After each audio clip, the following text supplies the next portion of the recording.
नमस्कार। आज हम ईरान और इजराइल के बीच जो सीधी सैनिक भिड़ंत चल रही है, उसकी ताज़ा हालत पर बात करेंगे। मतलब 19 जून 2025 तक क्या स्थिति है। हाँ, ये बहुत जरूरी है समझना कि जमीन पर क्या हो रहा है। हमारे पास जो जानकारी है वो एक हालिया रिपोर्ट से है। ईरान इजराइल युद्ध, तनाव वृद्धि और वैश्विक प्रतिक्रिया। तो मकसद ये है कि हम इस जानकारी के आधार पर समझें कि मुख्य घटनाएं क्या हैं, ये सब क्यों हो रहा है और आगे क्या हो सकता है। बिल्कुल, चलिए देखते हैं। तो चलिए शुरू करते हैं। ये जो हाल के हमले हुए हैं, ये तो मतलब चौंकाने वाले पैमाने पर हुए हैं। हाँ, बहुत ज्यादा। 19 जून को ईरान ने करीब 30 बैलिस्टिक मिसाइलें और दर्जनों ड्रोन इजरायली शहरों पर दागे। कौन कौन से शहर? जैसे बेरशेबा, जहां सुनने में आया कि अस्पतालों पर भी हमला हुआ, फिर तेल अवीव, होलोन, रमात गान, कई जगहें। और नुकसान? क्या खबर है? नुकसान काफी हुआ। 240 से 271 इजरायलियों के घायल होने की खबर है और करीब 24 मौतें भी हुई हैं। ओह, और एक बहुत ही दुखद घटना हुई बातियाम में, जहां एक 7 साल की यूक्रेनी बच्ची वो भी मारी गई। बहुत दुखद। और फिर इजराइल का जवाब आया होगा, जाहिर है। हाँ बिल्कुल। हाँ, इजराइल ने भी ईरान के कई परमाणु और फौजी ठिकानों पर हवाई हमले किए। इसमें अराक, नतांज, बुशहर ये सब शामिल हैं। अच्छा, ये तो बड़े नाम हैं परमाणु कार्यक्रम के लिहाज से। बिल्कुल। और अनुमान ये है कि इन हमलों में करीब 639 ईरानी मारे गए। 639? हाँ, और इसमें आम नागरिक और फौजी दोनों शामिल हैं। यहाँ सबसे गौर करने वाली बात यह है कि ये अब कोई छुपी हुई लड़ाई या प्रॉक्सी वॉर नहीं रही जैसा पहले होता था ना। हाँ। ये ईरान और इजराइल के बीच सीधी टक्कर है। ये एक बहुत बड़ा बदलाव है। सही कहा। मतलब अभी आमने सामने की जंग है। और ये मामला तब गरमाया जब इजराइल ने 13 जून को वो ऑपरेशन राइजिंग लायन शुरू किया था, है ना? हाँ बिल्कुल। उसी में तो उन्होंने तेहरान, नतांज, अराक, इस्फहान, इन जगहों पर जो परमाणु और फौजी ठिकाने थे उन पर बमबारी की थी। हाँ। और उसी ऑपरेशन में ईरान के रेवोल्यूशनरी गार्ड कॉर्प्स यानी IRGC के कुछ बड़े नेता और परमाणु वैज्ञानिक भी मारे गए थे। अच्छा। तो ईरान के ये जो ताज़ा हमले हैं वो उसी का जवाब माने जा रहे हैं। तो ये एक तरह से एक्शन रिएक्शन का खतरनाक सिलसिला बन गया है। एक खतरनाक चक्रव्यूह जैसा। और सिर्फ मैदानी जंग में ही नहीं, बयानों में भी जबरदस्त गर्मी दिख रही है। हाँ, बयानबाजी भी बहुत तीखी हो रही है दोनों तरफ से। क्या कह रहे हैं?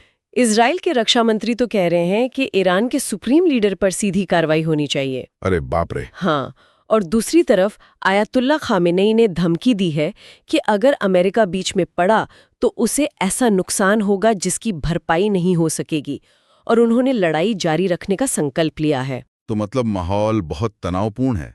दुनिया भर की नजरें भी इस पर टिकी होंगी। अमेरिका क्या कर रहा है? हाँ, अमेरिका इस इलाके में अपना फौजी साजो सामान फिर से भेज रहा है, और उसने ये भी कहा है कि वो सीधे तौर पर शामिल होने से इनकार नहीं कर रहा। मतलब वो विकल्प खुला रख रहा है। हाँ बिल्कुल।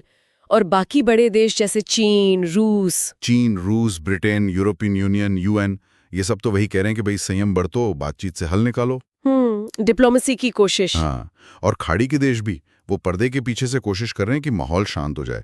उन्हें भी डर लग रहा है कि ये आग उनके घरों तक ना पहुंच जाए। जाहिर है इस सब का आम लोगों पर क्या असर पड़ रहा है, यकीनन बहुत बुरा होगा। बहुत ही ज्यादा। हाँ, ईरान ने तो 17-18 जून को देश के अंदर बातचीत को कंट्रोल करने के लिए इंटरनेट लगभग पूरी तरह बंद कर दिया था। अच्छा, पूरा ब्लैकआउट? हाँ, लगभग पूरा। सोचिए, ऐसी हालत में लोगों तक सही जानकारी पहुंचना, आपस में बात करना कितना मुश्किल हो जाता होगा। और वो जो लोग भाग रहे थे तेहरान से, उसकी क्या खबर है? हाँ, वो जो 13 जून के इजरायली हमले हुए थे उसके बाद तो 1 लाख से ज्यादा लोग तेहरान छोड़कर उत्तर की तरफ भागे। 1 लाख से ज्यादा? हाँ, इससे शहरों के इंफ्रास्ट्रक्चर पर जबरदस्त बोझ पड़ा है, तेल की किल्लत हो गई है और बहुत बड़े पैमाने पर लोग बेघर हुए हैं। मतलब ये एक मानवीय संकट बनता जा रहा है। और खतरा भी टला नहीं है। डर ये है कि ये लड़ाई और फैल सकती है, खासकर अगर अमेरिका सीधे इसमें शामिल हो जाता है। हाँ, ये एक बड़ा सवाल है। अगर ऐसा हुआ तो फिर लेबनान का हिजबुल्ला या सीरिया में लड़ रहे गुट, ये दूसरे खिलाड़ी भी इसमें खिंच सकते हैं। फिर तो ये लड़ाई कई मोर्चों पर फैल जाएगी। यानी स्थिति काफी गंभीर और बहुत उलझी हुई है। फिलहाल तो बातचीत और युद्ध विराम की कोशिशें भी चल रही हैं और मानवीय मदद की भी बात हो रही होगी। हाँ, कूटनीतिक कोशिशें जारी हैं, युद्ध विराम और मानवीय मदद पहुंचाने की अपीलें भी हो रही हैं, लेकिन जमीनी हकीकत अभी भी बहुत तनावपूर्ण बनी हुई है। तो अगर हम सार निकालें, मतलब मुख्य बातें क्या हैं? पहली तो ये कि अब ये ईरान और इजराइल के बीच सीधी जंग है, कोई प्रॉक्सी वॉर नहीं। बिल्कुल। ये सबसे अहम बात है। दूसरा, इजराइल साफ तौर पर ईरान के परमाणु प्रोग्राम को निशाना बना रहा है। हाँ, नतांज, अराक जैसी जगहों पर हमले इसी तरफ इशारा करते हैं। और तीसरा, ईरान भी पीछे नहीं हट रहा। वो सीधे इजरायली जमीन पर हमला करके जवाब दे रहा है। सही, तो दांव बहुत ऊंचे लगे हुए हैं और पूरी दुनिया देख रही है। फिलहाल तो कोई भी पक्ष पीछे हटता नहीं दिख रहा। यहाँ एक सवाल जरूर मन में आता है, जिस पर सोचना जरूरी है। ये जो लड़ाई है, और खासकर इसमें जिस तरह परमाणु ठिकानों को निशाना बनाया जा रहा है, ये इस पूरे इलाके और दुनिया की स्थिरता के लिए लंबे समय में क्या मायने रखता है? इसके दूरगामी नतीजे क्या हो सकते हैं? ये वाकई सोचने वाली बात है। बिल्कुल, इस पर जरूर गौर करना होगा। खैर, आज की इस चर्चा के लिए बस इतना ही।